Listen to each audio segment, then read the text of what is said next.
పిల్లలు ఎంతగానో ఇష్టపడి తినే బ్రెడ్ ఆమ్లెట్, అది చాలా హెల్దీగా చేసి పెడితే పిల్లలు కూడా ఇష్టంగా తింటారు కదా. చూడండి బ్రెడ్ చూడండి, ఇది సూపర్ ఫుడ్. దీనిలో 46 గ్రామ్స్ ప్రోటీన్ ఉంది. అలాగే ఇక్కడ చూడండి, నో మైదా, ఇది మైదాతో చేయలేదు. 46 గ్రామ్స్ ప్రోటీన్ ఉంది. ఇందులో హై ఫైబర్ ఉంది. చూసారా, 5 సూపర్ ఫుడ్స్ బ్రెడ్ అంట. ఇది 46 గ్రామ్స్ కదా. నెక్స్ట్ చూడండి, ఇంతకంటే ఎక్కువది కూడా తీసుకోదు. 64 గ్రామ్స్ ప్రోటీను. ఇది డబుల్ ప్రోటీన్ బ్రెడ్. దీనిలో కూడా నో మైదా, అలాగే హై ఫైబర్ అన్నమాట. ఇలాంటి బ్రెడ్ తీసుకొచ్చి పిల్లలకి చేసి పెడితే బ్రెడ్ ఆమ్లెట్ మామూలుగానే ఇష్టంగా తింటారు కాబట్టి ఇలాంటి మంచి హెల్దీ బ్రెడ్ తోటి తీసుకొచ్చి పెట్టామనుకోండి, దీనిలో 12 గ్రామ్స్ ప్రోటీన్. చూసారా, దీనిలో ఇలా రకరకాలు దొరుకుతాయి మనకి. ఒక్కోసారి ఒక అవైలబిలిటీ ఉంటుంది అనమాట. ఉన్నప్పుడు ఎక్కువ ఉన్నది ఫస్ట్ ప్రిఫర్ చేస్తాం, అది తీసుకొస్తాం, పిల్లలకి హెల్దీగా పెట్టాలి కదా అని.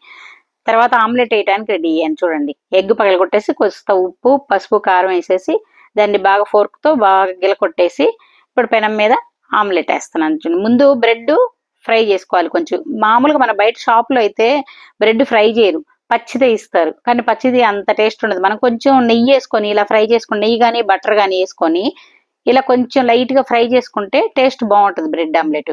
అప్పుడు కొంచెం ఈయన పెద్దవాళ్ళకి కూడా ఇస్తుంటాను. అలాగే నేను ఇంట్లో పిల్లలే కాదు పెద్దవాళ్ళు కూడా అందరు తింటుంటారు. అంటే కొంచెం అలా చేసినప్పుడు టేస్ట్ బాగుంటుంది కాబట్టి. అదే బయట మనం తినేది అయితే అసలు ఫ్రై చేయరు, పచ్చిది అలాగే పెట్టిస్తారు. అందుకే టేస్ట్ అంత బాగోదు. నాకైతే మామూలుగా బ్రెడ్ ఆమ్లెట్ నాకు ఇష్టం ఉండదు, నేనైతే తిన్ను. ఇక ఇప్పుడు చూడండి, అదే ప్యాన్లో కొంచెం ఆ నెయ్యిలోనే అలాగే ఆమ్లెట్ వేసేస్తున్నాను. చూడండి, నేతితోటి ఆమ్లెట్, నేతితోటే బ్రెడ్ కూడా ఫ్రై చేశాను. బటర్ ఉంటే బటర్ వేసేసుకోవచ్చు, ఒక్కసారి బటర్తోనే వేస్తాను. చూడండి, ఈ ఫ్రై చేసిన బ్రెడ్ని ఆమ్లెట్ మీద ఇలా పెట్టేసాను.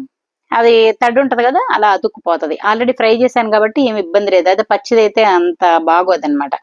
ఇలా ఒకవైపు కొంచెం ఆమ్లెట్ కాలిన తర్వాత లేచి వచ్చేలాగా ఉన్నప్పుడు దాన్ని పైకి లేపేసి రెండో వైపు తిప్పేసి మడిచేసేసుకోవటమే. చూడండి, ఇది ఒకవైపు కాలుతూ ఉంది, కాలిపోయింది. చూడండి, ఇలా వెనక్కి తిప్పేసుకున్నాను. ఎంచక్కా ఆమ్లెట్ ఎంత బాగా రెడీ అయిపోయింది చూడండి. ఇప్పుడు ఆ ఎడ్జెస్ ఈ రెండు మడిచేసేసుకుంటే నీట్గా వస్తుంది చక్కగా. అగో చూసారా, దీన్ని ఇలా మడిచేస్తే బ్రెడ్ ఆమ్లెట్ రెడీ. చక్కగా పిల్లలు చాలా ఇష్టంగా తింటారు. అందులో హెల్దీగా మనం ప్రోటీన్, హై ప్రోటీన్ బ్రెడ్ తోటి ఇస్తున్నాం, డబుల్ ప్రోటీన్ బ్రెడ్ అనమాట. అలా ఇచ్చినప్పుడు ఇంకా పిల్లలు, ఇది ఆమ్లెట్ కూడా ఎలాగో ప్రోటీన్ చాలా మంచిది కదా, ఇలాంటి బ్రేక్ఫాస్ట్ అప్పుడు పిల్లలకి ఇస్తుంటే చాలా హెల్దీగా, ఇది రోజు పెట్టినా కూడా నష్టమేం లేదనమాట. చూసారా ఎంత హెల్దీగా మేము ఇస్తున్నాము. నచ్చిందా? నచ్చితే లైక్ చేయండి.